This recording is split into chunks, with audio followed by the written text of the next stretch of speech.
All right, everybody, what's going on? So we're back. We are going to get into another episode of the podcast very, very soon here. And today we're talking about communication as your key to athletic success.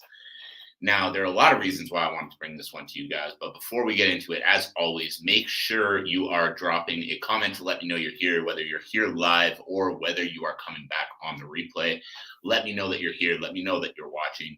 And what I would ask of you as well is tag someone else in the stream that is going to need to hear this message. If you've tuned into the show before and you know the kind of value we deliver, and you know that you, more than just you, your teammates, your coaches, your friends can benefit from this too. So tag people in the comments, let them know that they need to tune into the stream, let them know that they need to tune into the podcast, and then we are going to get it going. Today we are talking about communication as a key to success in your sport. So we're going to go now in 3, 2, 1. Welcome everybody to another episode of the Elite Development Podcast, the number one show for athletes looking to gain an edge on their opponents and build their dream careers in sport. I'm your host, Kenny Dusseault, and today we're going to be talking about communication as a key to your athletic success. Now, why are we going to talk about this today? There are a lot of different reasons that this is extremely important and a lot of different reasons why people struggle with it. So that was, a real driving factor in bringing this podcast to you guys, but that's also been a huge factor in my business recently and things that I'm working on as a coach to improve at, to continue to deliver better results for my athletes. Because if you know me, you know my goal for each and every athlete I work with is to succeed beyond their wildest expectations. I'm going to say that one more time, to succeed beyond their wildest expectations. And over time, one of the things I've realized that you need in order to succeed beyond your wildest expectations is constant, clear, concise communication. Constant, clear, concise communication. I just realized that's, what is it called? An alliteration when 4 words start with the same letter. Anyway, that's not the point of the show. But we're going to be talking about communication during training specifically because this is something I believe gets extremely overlooked for a lot of athletes and something that is extremely, extremely important. So where do I see this go wrong? Where do I see people struggle with communication in training? Number one is around injuries. And that's going to be the main focus of the show today. So number one is around injuries. If you are in the gym and something you're doing is causing pain, or you're getting hurt, or your body is just extremely beat up, whatever it is, a lot of people just want to push through it. They just want to show up anyway because, and they don't want to admit that maybe they're doing a little more than they can handle, or they don't want to admit that they're hurt, or they don't want to admit that they need something different. Now, why do they feel this? Why do they feel like they have to push through and they can't just say, hey, coach, my shoulder feels like it's popping out of the socket. I can't keep doing this. Or, hey, I've trained for 28 hours this week and my body's just breaking down and I need the day off. Why do people feel like they need to push through it instead of, actually giving themselves what they need? So I've come up with a few reasons that I've seen with athletes and a few reasons that I believe athletes do want to push through and not actually give themselves what they need. Number one is they don't want to be labeled as soft. They don't want their coaches thinking that, they're a pussy that can't take the heat. Or so they just pretend, even when their body's beat up, that they can take it and they're fine and they can just keep going, keep going, keep going. Number two, they don't want to be a burden on the coaches. This is something I've had athletes actually say to me before. They got hurt in training and they didn't tell me because they were like, oh, I didn't want to make you have to switch up the program for me. So I just pushed through it. Excuse me. Number three is they're convinced that pain is just part of the game. This is something I hear all the time. I hear athletes say this kind of stuff all the time. Oh, injuries and pain, it's just part of being an athlete. It's just part of the game. And to an extent, that's correct. Injuries are going to happen, but 90% of them, guys, are preventable. Understanding how to train better, understanding how to move better, understanding the things you're doing in training that are causing the pain will allow you to move past the pain, allow you to train feeling healthy, and allow you to actually see better success in your sport. So don't look at injuries as just part of the game and understand that's your body telling you that something's wrong and you need to change. Another one is they're just blindly trusting. Yeah, things hurt or I'm, injured or whatever, but coaches know what they're doing, so I just need to follow the plan. And the thing I always try to push with my athletes, and I could be doing a better job of, but I'm always working on with my athletes, is helping them understand that plans are meant to change. Yeah, as a coach, I know what I need to do to help develop a high level athlete for a competition. However, if you are injured, the way to develop you into the highest level athlete is no longer the same. We don't need to do the same stuff now. Now we need to switch it up to focus on fixing the injury that you've had. And then the last one is they don't want to lose out on opportunity. This one I've seen many times, fighters at high levels that are going through camps with a lot of bad injuries. And so they just keep training through it because they don't want to miss out on the opportunity. They don't want to miss out on the big fight, the big payday, whatever it is. So they just keep going through it. They just keep pushing through it.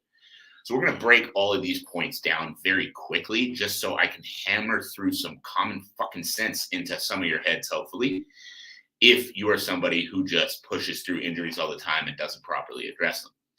So number one, they don't want to be labeled as soft. Now, think about what you're saying here. You're going to push through an injury. You're going to make an injury worse. You're going to, grind through it and continue to cause yourself problems because you don't want your coach to think you're soft. You know what really doesn't want, to me, if I'm, if I'm working with an athlete, the thing that gives me more respect for them than anything is when they can come to me and they can say, hey, I can't handle this right now because of, and then give me the proper reason. Because if you can do that, guys, that's not being soft. That's being fucking mature. And that's understanding what your body's limits are. And then that is, if you understand what your body's limits are, you're going to be able to work through them and you're going to be able to move past them. But if your body's limit, let's say, is a 7 out of 10, and you're trying to push at a 10 out of 10 every day, what's going to happen is you're going to get hurt worse. And if you get hurt worse, what happens from there? Your ability to maintain 7 out of 10 now becomes 5 out of 10, then 4 out of 10, then 3 out of 10, until you can't maintain shit, because instead of addressing where your limitations were and working through them, you tried to jump 3-4 steps above them and ended up injuring yourself worse. So stop worrying about somebody thinking you're soft and understand what the fuck you need in order to get better. Number two, they don't want to be a burden on coaches. Guys, this is why coaches exist. This is why coaches exist. They are here to help you through these problems. At least good ones are anyway. They're here to help you through these problems. If you are hurt and you come to your coach and you say, hey, I can't do these exercises because of an injury, and their response is, oh, you're such a burden on me, or some variation of that, get the fuck out of that coach's program.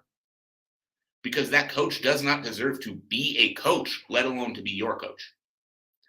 Because if a coach is not willing to help an athlete that's dealing with an injury or that's dealing with some sort of problem, then they're a shit coach that doesn't deserve to have a fucking job. And I'm putting that as nicely as I can. So if you're worried about being a burden to your coach, first of all, that tells me you don't have a great relationship. And second of all, that tells me you have a shitty fucking coach. Talk to them. Tell them what's happening, and they are going to be able to help you work through it. And if they react negatively to that, if they tell you, it's such a problem, what's wrong with you, give you some sort of shit about that, get the fuck out of that program and go find a better one. Because that's a terrible coach, and you should not be working with them.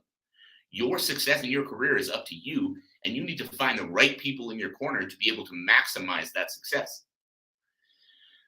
So number three is they're convinced that pain is just part of the game. They're convinced that pain and injury are just part of the game.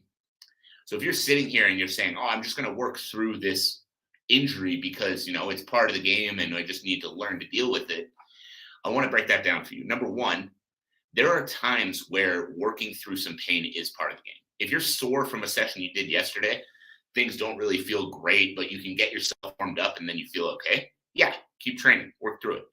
If you are straight up injured, like if you throw a jab and you get a sharp stabbing pain in your shoulder, that's not pain you're just going to work through. That's your body telling you there's a fucking problem that needs to be fixed. Okay? I want to repeat that one more time to really let it sink in. If you do something simple, like you throw a jab and there's a sharp stabbing pain in your shoulder, that is not a pain you're just going to work through. That is a fucking problem that needs to be fixed. Because if you don't fix that problem, then the more you throw that same punch, the more and more pain that shoulder is going to be in. And then by the time you get to the fight, you have no use of your jabbing hand. I was going to say left hand, but obviously some people that's switched around. You have no use of that arm because you never actually address the problem in the shoulder. So remember what the actual point of training is. The point of training is to have you at your best on the day of competition. So if you're injured, if you constantly have issues, you're injured, everything hurts, even if you get all the hours in, you check all the training boxes, if you're coming into that fight and your shoulder's locked up and your neck isn't feeling good and your hips hurt and whatever, you're not going to perform well, even if you checked all the training boxes, you did all the hours you were supposed to. So if something like that comes up, don't just think, oh, it's part of the game and I got to keep going. Figure out what you can do to address it and what you can do to fix the problem. And if you can fix the problem, then you can move past it. And this is where coaches come in, guys. If you're an athlete listening to this and you're dealing with this kind of injury right now and you talk to your coach and you say, hey, I've got this bad pain in my shoulder. Again, first of all, if they react negatively and give you shit for being hurt, fuck them. Second of all, if they do react positively, them knowing that there's an issue allows them to help you fix it. But if you're just grinding through it, being like, oh, it's not that bad, I'm just going to keep working, and you don't tell your coaches about it, guys, coaches can't fix what they don't know about. They can't help you with what they don't know about. So you need to tell them so that you can work on a plan together to fix it. And if you don't tell them, then as a coach, I'm going to assume everything's fine. I'm going to assume you're good. Program's going well. Everything's solid. And if it's not, then you need to communicate that so that the coaches can help you. Now, the next one, they're blindly trusting. Coach knows what they're doing, so I just need to follow the plan. So same idea here, guys. This is what we just talked about.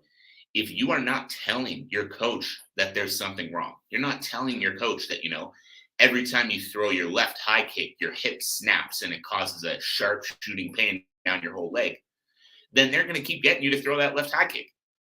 And if every time that happens, that gives you that sharp stabbing pain, that's going to get worse. So don't do it for the next 4 weeks until the point where your hip is injured and you can't do it anymore. Tell your coach now, say, hey, I'm getting this problem. Every time I throw this kick, this bad pain happens. What can we do to fix that? And then if your coach is a decent human being, they're either going to find someone who can help you if they don't know how to help you themselves, or they're going to give you exercises that you need to start doing to fix that issue. So don't just be blindly trusting. Be vocal if you have issues. If there's something going wrong, be vocal so that you can help fix the problem, so that the team around you can help fix the problem. And finally, they don't want to lose out on opportunities. This one obviously is a little bit tougher, and I want to give an example of relatively recent, I guess. I want to give an example of a UFC fight. When TJ Dillashaw came back after his Corey Sandhagen fight, and he went to fight for the title, he fought Aljamain Sterling. If you guys are UFC fans, you'll know what I'm talking about. About 10, 20 seconds into the fight, I believe it was, his shoulder popped out of the socket, and he fought the whole first round with his left arm basically hanging out. And then after the fight, when he did his interview, he said, it popped out about 20 times during training camp. And I just knew that, I just kept grinding because I knew this was a big opportunity and I wanted to make sure I maximized it. But then that grinding that he did to maximize that opportunity ended with him popping his shoulder out 10 seconds into the fight and losing terribly, and then later retiring because his shoulder was so bad. And again, there are different issues that are at different levels. So I'm not saying that I have the perfect answer to any one problem, but a lot of the time, guys, unless your shoulder is in the absolute most horrendous condition, if it pops out once and you keep training on it and you don't give it a week to recover and do some rehab exercises with it to properly strengthen it up, it's going to pop out again. Whereas if it pops out that first time and you give it 2 weeks, you train around it, you do whatever else you can, keep the conditioning work going, take a few days away from the mats, let it actually fully heal, you're going to be able to get it back to the point. I'm not saying that it would have been perfect, but if it had popped out twice during training camp, maybe it was solid enough that it was going to stay in during the fight. But it just working through it and ignoring it and pretending it wasn't a thing didn't let him maximize that opportunity. It let him pop his shoulder out 10 seconds into a fight in front of millions of people and get stomped. And this is no shot at TJ Dillashaw. I think he's a fucking beast. He's had his issues. Feel about him how you may. But I think the dude's a fucking beast. And this is no shot at him directly. This is something I see with a ton of athletes. But if he was to come to the UFC and show them, hey, here is like the x-rays of my dislocated shoulder, I can't fight on this date. Maybe it gets pushed back about a bit. Maybe he loses the opportunity, but you're not coming into a fight fully compromised with no chance of winning. So instead of thinking, I need to keep pushing through this pain because I don't want to lose out on this opportunity, think, how can I best work around this so that I can maximize this opportunity? You've got to be able to put yourself in a position to maximize the opportunity, and going into a fight at 60% of your full health is not maximizing an opportunity. So I'm not saying that you need to just completely call it anytime you get hurt, but guys, you need to figure out ways to work around it, not just ignore it and keep pushing through. That is a recipe for making it worse, which in turn is a recipe for that opportunity you're scared of losing not going well. So this is something, guys, that I'll always push with all of my athletes. One of my main focuses with every athlete I work with is that communication needs to be open at all times. If you're dealing with something, I need to know about it so that I can help you work through it, so that I can help you work around it. It's not a perfect system, and unfortunately, I don't get that buy-in 100% of the time with athletes, but guys, my goal is to help athletes succeed. Every athlete that works with me succeed beyond their wildest expectations. And a secondary goal to that is to provide the best possible coaching that I can to each and every person that starts up with my company. Now, as a coach, I'm always working and investing in leveling up my knowledge to better provide that to my athletes. I'm confident we have the best systems in order to help athletes see the best results they can possibly see. But even though I'm confident we have the best systems for that, we are not stopping where we're at. We're always trying to level that up. But guys, these systems are worthless if I am not in communication with these athletes. So if you are working with a coach right now, the programming you are doing is not effective if it is not working for you and you're not saying something. Because any program is effective because of the adaptations, not because of the exercises. So don't blindly sit there and think, I've got to do these because this is what the coach told me to do. Actually critically think, if this exercise is giving me pain, let me talk to my coach so that I can figure out what to do instead of this so that we can work around it and we can keep building through it. And one of the things, guys, as well, is that every athlete is different. Every athlete needs something different. And the systems we have and the systems that I strive to build within our company account for that. It doesn't account for one program being necessarily perfect for anybody who would do it. But the focus is that we are providing the adaptations we're looking for in order to help our athletes see success.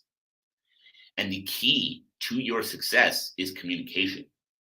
The key to your success is talking to your coach, asking questions. When something's not working for you or when something's giving you pain, telling them so that they can continue to make changes for you. And if you feel like those changes aren't addressing everything that you need, or you feel like things are still going wrong, communicate more. There is never too much communication. Your success is up to you. Your success is up to you at all times. And so if you are not feeling like you're getting the results you need from whatever it is you're doing, communicate. You need, you need to talk about it. Because if you talk about it, the changes get made. And if you continue to talk about it, the changes continue to get made. But if you're doing a program and you're sitting there going, this fucking coach doesn't know what he's doing because he's, not giving me exercises to address these issues that I'm having, but you haven't communicated that you're having those issues. Guys, we're not fucking mind readers. But if you are communicating and you are talking to your coaches, then that is where they're going to be able to help you make the changes. They're going to be able to ask you the right questions that are going to allow you to help them help you more, create better programs to help you succeed. There is never too much communication. I would rather an athlete be updating me every single day, asking me questions, looking for changes, doing everything they can on their end, than suffering in silence if something isn't working for them. So the main takeaway that I want you guys to take from this guy is that you don't suffer in silence. Don't sit there and blindly just say, well, this is the plan, so I have to do the plan. If you've got an issue, talk about it. If you've got an injury, talk about it. If we make changes to the program and you still feel like it's not addressing that injury, talk about it, because we can continue to make more. And the second one, guys, is be fucking annoying. And I know that sounds like I'm being rude about it, and I'm not meaning it. An annoying athlete is my favorite athlete in that way. Someone who is constantly hitting me up, being like, hey, I need more of this. Hey, I need changes here. Hey, can we do more work for this? Can we change something like that? Because if it's a change that as the coach, I know we don't need to make right now, I can explain to you, this is why we're not addressing that issue right now. And this is what we're going to do in the future to help address that issue. If it's a change that you feel you need, then if I know about it, I can address it. If the changes we make don't feel like it's doing enough for you, then I can address it again.